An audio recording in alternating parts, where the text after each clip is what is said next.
બટેકા ચૂંદાઈ ગયા છે. એમાં ચટણી, આ ચટણી અને એ બધું નાખીને મારો ભાઈ મસ્ત પાણીપુરીનો મસાલો બનાવશે. તો આજે તમને પૂરી રેસીપી દેવાનો છું કે કઈ રીતે બને છે. જો પહેલાં આવી રીતે બાફેલા ચણા નાખી દેવાના,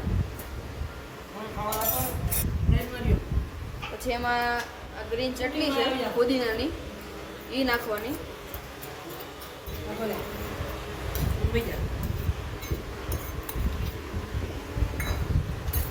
એ નખાઈ ગયા પછી થોડુંક સ્વાદ અનુસાર મીઠું નાખવાનું.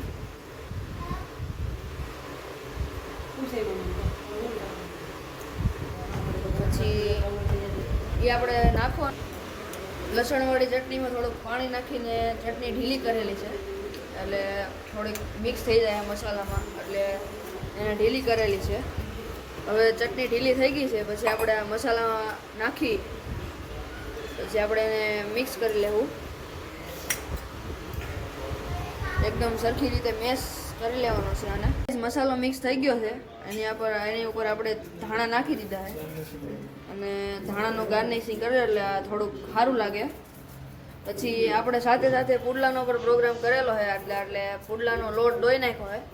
પછી પુડલા બનાવશું અને સાથે પુડલાનો પ્રોગ્રામ બનાવેલો, પાણીપુરી અને પુડલા.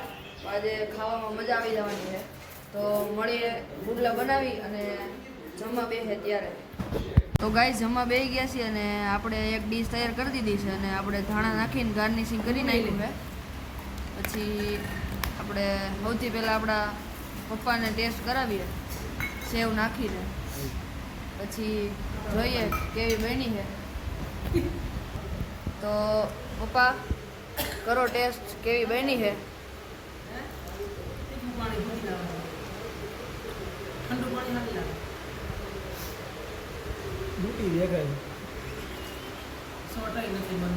કેવી બની છે એકડો?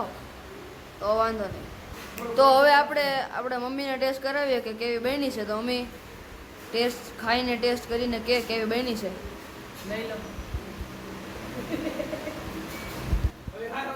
તો કેવી બની છે? તો હવે આપણે મમ્મીને ટેસ્ટ કરાવીને પૂછીએ કે કેવી બની છે.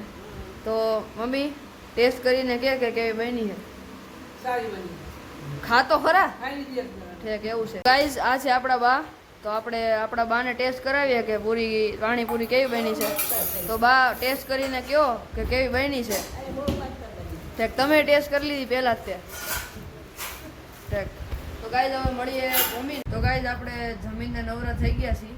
તો હવે આપણે મળીએ નવા બ્લોગમાં. તો તમને મારો બ્લોગ પસંદ આવે તો મારા ચેનલને લાઈક કરો, શેર કરો અને સબસ્ક્રાઈબ કરો. અને વધુ ને વધુ મારી ચેનલને સબસ્ક્રાઈબ કરજો. તો મળીએ નવા વિડીયોમાં. Bye bye.